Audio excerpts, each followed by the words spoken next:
you can escape and learn something about something new. And a lot of the stories I learned through there, I can, finding ways to relate them to football to talk to our team. So, and then I'll listen to some books on tape. So I know I'll be out pretty quickly. It's kind of a funny question, I guess. When it comes to Ashton and this whole second half discussion, how worried is he about not playing or playing in the second half? He doesn't worry about it one bit, Jay. I mean, this guy's, if it's in 6 overtimes, we got to find a way to win a game. Ashton Jeanty's ready. If we need him for the first half, he's ready, because that's what he does in practice. I was talking to multiple scouts and people about him.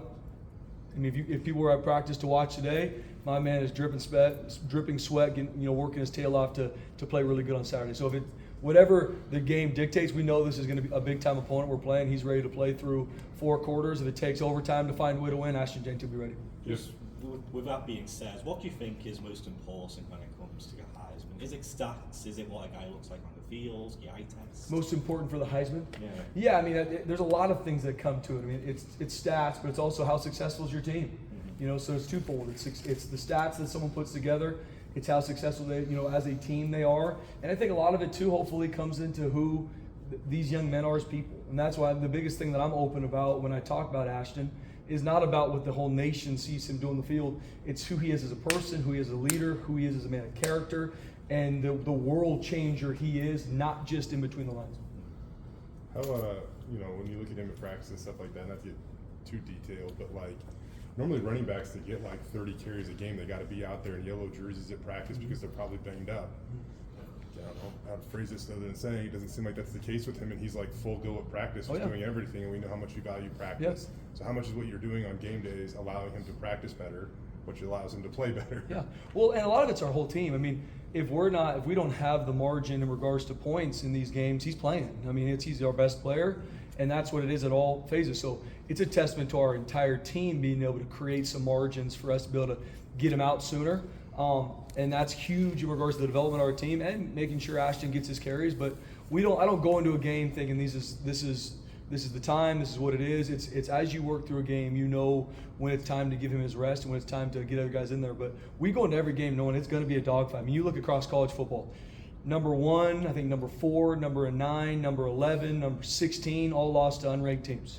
So every week, if you don't play your best, every single team we play has an opportunity and a right to absolutely beat the dog out of us. I mean, that's what it is. And so that's the respect all, fear none that's been in this building since it was built. And I talk to our guys what that means. Respect your opponents, knowing that you are going to get their absolute best. We're going to get Hawaii's best football they've played all year Saturday night.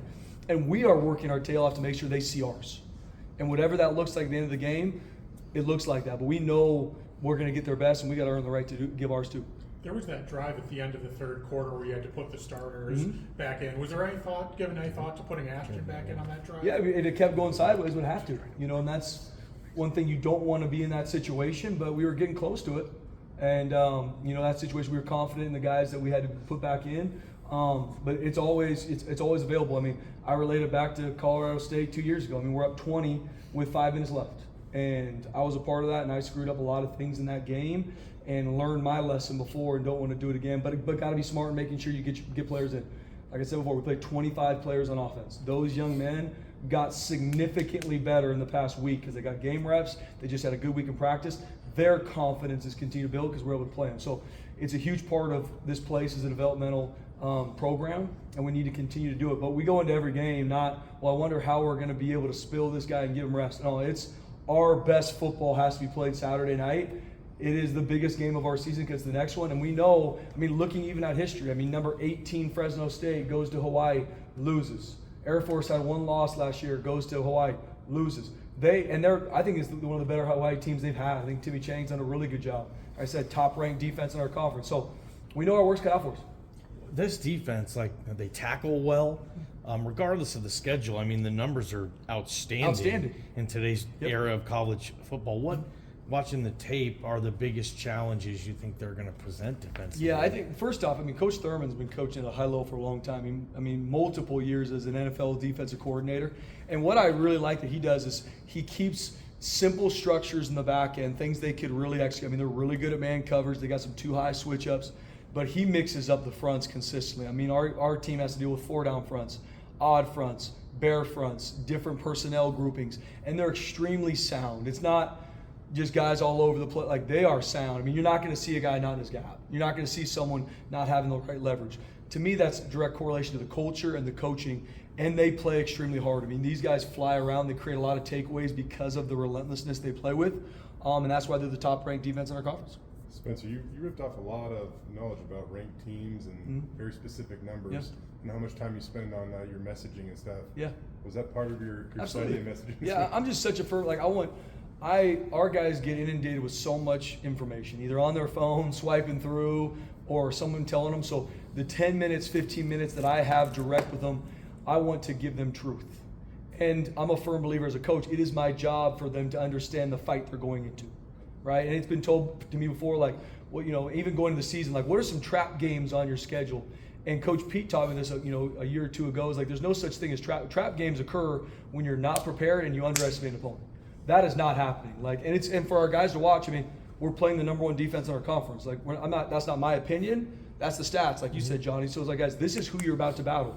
And anytime you think you can look at someone's stats, okay, this is their win-loss record, or this is what they played, like, we're going to get their best.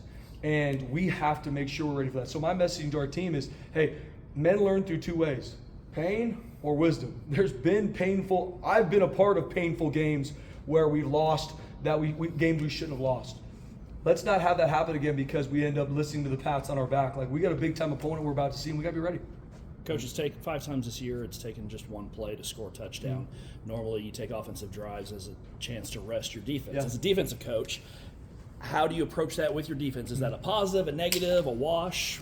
It's an absolute positive. Outside of my hamstrings getting tighter and tighter as the year goes on, as I'm trying to sprint after Ashton or Dylan Riley, but I mean, it's how explosive our offense is. And especially in football, it is a game of momentum. When you have a big play score like that, that's happened in every game, I mean, the momentum surges. Now it's our job on special teams after that and on defense to keep that momentum going by execution and not let it lull out by lack of execution on the other side of the ball.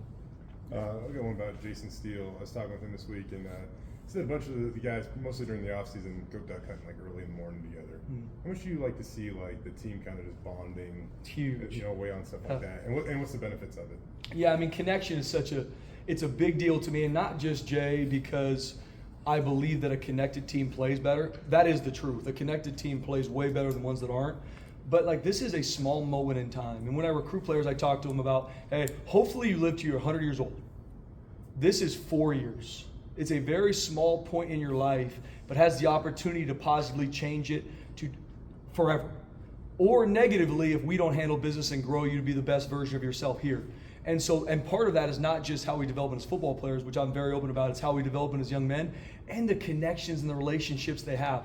From duck hunting to going out and going to a movie, going bowling, doing, playing video games together. Like, these guys are going to be in each other's weddings, they're going to be part of each other's lives. So 20 years down the road, when someone's going through something, they're going to have their teammates and brothers that they warred with on this field with them in life. And that matters to me. And it also know that the most connected teams play the best together. That's why, love is a core value here. Every time I say love to coaches, it's kind of like, whoa, this is football, man. We're not supposed to talk about, rainbows and butterflies, but it's like, when I talk about that, that's action, that's sacrifice over time. And it's also telling each other the truth. And that's what's created not only coach to player, but it's player to player, and that creates, such amazing. That's what it says in the Bible. I mean, there's no greater love than this than to lay down one's life for his friend. Like, that's love. When I'm talking about love, that's what I mean. But it's connected through time, from duck hunting to all these other things. So it's a big deal to me, and I want to continue to find those ways. And that's no different on our away trips. Like, we're going a day early to get our guys acclimated. I'm going to give them an hour and a half or so to walk around and hang out. Not overdo it, but get time with your brothers outside of talking football and the grind that it takes to be a football player. Anything else? All right, thank you.